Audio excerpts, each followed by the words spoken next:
expliquer ce que c'est que IFA. Vous voyez l'instrument que je porte au cou? C'est le chapelet de divination qu'utilisent nos devins, Bokono, Babalao ou Aono. Dans la tradition Yoruba, ça s'appelle Okwele. Et dans la tradition Fon, on l'appelle Agumaga ou Akple. Cet instrument est le fondement du système IFA. Et je vais vous démontrer en 1 minute que c'est l'ancêtre de l'octet. Nous croyons avoir découvert l'octet avec l'arrivée de l'informatique, alors que nous maîtrisons l'octet depuis 4000 ans avant Jésus-Christ. Si vous prenez le dictionnaire Larousse, ou que vous allez regarder sur Google la définition du mot octet, un octet est un ensemble ou un multiplet de 8 éléments binaires. Dans cet instrument, regardez combien de demi-coques de noix nous avons. 1, 2, 3, 4, 5, 6, 7, 8. Et chaque demi-coque de noix, si on la jette sur un support rigide, elle présente ou une face creuse ou une face convexe. N'est-ce pas un élément binaire? Creux, convexe, comme une pièce de monnaie, pile ou face. 8 éléments binaires, voilà l'octet. Mais nous ne savons pas que nous sommes détenteurs de l'octet avant même que les Occidentaux ne conçoivent le binaire. Puisque la logique binaire n'a été théorisée en mathématiques qu'au milieu du 19e siècle, vers 1852-53, par l'algèbre de Boole, qui annonce l'émergence de l'informatique un siècle plus tard, au milieu du 20e siècle. 4000 ans avant Jésus-Christ, nous maîtrisions le binaire. Mais nous ne le savons pas, puisqu'on ne nous enseigne pas ça à l'école. Moi, je n'ai pas appris ça à l'école. De la maternelle jusqu'à l'université, on ne m'a jamais appris que mes ancêtres étaient détenteurs du binaire. Voilà pourquoi, depuis 10 ans, je suis engagé à nous réconcilier avec nos savoirs endogènes. Nos ancêtres nous ont laissé des trésors, mais on nous a appris à les renier, à les diaboliser. Et nous croyons que tout le savoir vient de l'Occident. La science universelle reconnaît l'Afrique comme le berceau de l'humanité. Donc les premières créatures de Dieu, Dieu va leur cacher sa parole de vérité et puis il va la révéler aux Hébreux, aux Arabes, aux Grecs, aux Latins, aux Indiens, aux Chinois. Et il ne va pas la révéler à nous. Non. Nous sommes détenteurs de la spiritualité, de la science, de la pensée, de la civilisation. Mais les vicissitudes de l'histoire ont réussi, à travers l'esclavage, la colonisation, à nous convaincre que nous étions des sous-hommes ou des hommes inférieurs. Et au fil des siècles, nous avons fini par y croire. Mais c'est archi faux. Voilà, je viens de vous démontrer en 1 minute que nous sommes détenteurs de l'octet, avant que les autres n'inventent le mot. Voilà un octet. Eh bien, cet instrument, c'est mathématique. 2 puissance 8 égale 256. Quand on le jette, offre 256 configurations possibles.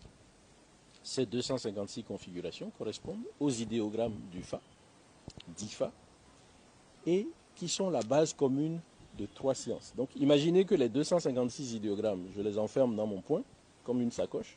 Ils sont la base de 3 sciences: la sagesse, la divination et la pharmacopée. La sagesse relève de la dimension exotérique. C'est en accès libre, tout le monde peut y avoir accès.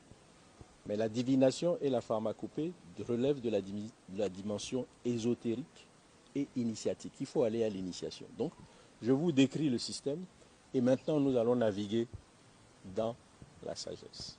J'ai sélectionné un échantillon de 16 enseignements tirés de cette sagesse-là, de la sagesse d'IFA, que je poétise. Je synthétise en vers pour que ce soit facile à mémoriser. Et je vais vous donner quelques exemples. Notre devise nationale comporte 3 valeurs: fraternité, justice, travail. Pour illustrer le travail, j'ai pris un enseignement du FA qui découle de l'idéogramme Losso-Sa, qui est la combinaison du 5e et du 10e pictogramme de l'alphabet d'IFA, qui en comporte 16. Losso-Sa prend exemple sur le nez pour enseigner l'effort et la persévérance, le goût du travail. Vous savez comme moi que nous avons 5 sens: l'ouïe, la vue, l'odorat, le goût et le toucher, qui sont symbolisés par des organes externes que nous voyons: les oreilles, les yeux, le nez, la bouche et les mains. Quand vous dormez, perspective, vous avez 4 organes qui dorment, mais un qui est toujours à la tâche. Le nez, parce que le jour où il s'arrête de travailler, c'est le tombeau. Eh bien, nos ancêtres, dans leur génie biomimétique, ont pris exemple sur le nez pour enseigner effort et persévérance. Et voici le poème qui en découle. De tous les organes servant les sens, le nez seul est interdit de somnolence. Le salut et le réconfort sont au bout de l'effort. Investi d'un rôle vital comme l'appendice olfactif, on est condamné à rester vigilant et toujours actif.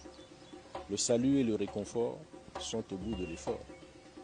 Puisque notre destin est d'être travailleurs, que persévérer ne nous fasse jamais peur, car c'est à l'épreuve salutaire du labeur qu'on accède au véritable bonheur.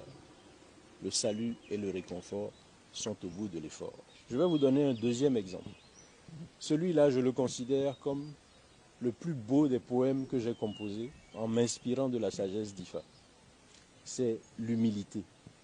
Là, nos ancêtres ont pris exemple sur l'océan pour enseigner l'humilité. Imaginez, perspective, que nous soyons tous les deux à la plage, face à la mer, à l'endroit où les vagues se transforment en écume. Et nous assistons au flux et au reflux de la mer. Vous connaissez la puissance dévastatrice de la mer. En cas de tsunami, elle nous prend comme des cailloux, elle nous projette contre le mur, et c'est notre cadavre qu'elle va entraîner sur des centaines de mètres. Mais malgré cette force destructrice, elle est capable de venir se prosterner à nos pieds, comme pour nous vénérer. Voilà l'exemple que nos ancêtres ont pris pour enseigner humilité, vertu des puissants. L'océan, fort de sa toute-puissance et de son impressionnante immensité, qui virevolte, gronde, déferle avec violence pour venir s'incliner à tes pieds avec humilité, te prouve qu'en dépit de ton insignifiance, il respecte en toi une part de divinité. Quelle que soit ta force, agis pour la paix avec tempérance. Humain, homme ou femme, qui que tu sois, avec conscience, pratique l'équité. Voilà comment j'extrais les enseignements de notre sagesse ancestrale et que je les propose sous forme poétique. Si nous avons l'intelligence d'aller puiser dans cette sagesse-là pour faire l'éducation morale et civique de nos enfants, en même temps que leur éducation patrimoniale, parce qu'on leur fait découvrir l'héritage de leurs ancêtres, vous allez voir comment nous allons réformer notre système éducatif et comment nous allons former des citoyens droits, responsables, vaillants, travailleurs. Voilà un peu ce que je peux vous dire en quelques mots de la sagesse d'Ifa. Nous aurons compris que nos ancêtres détenaient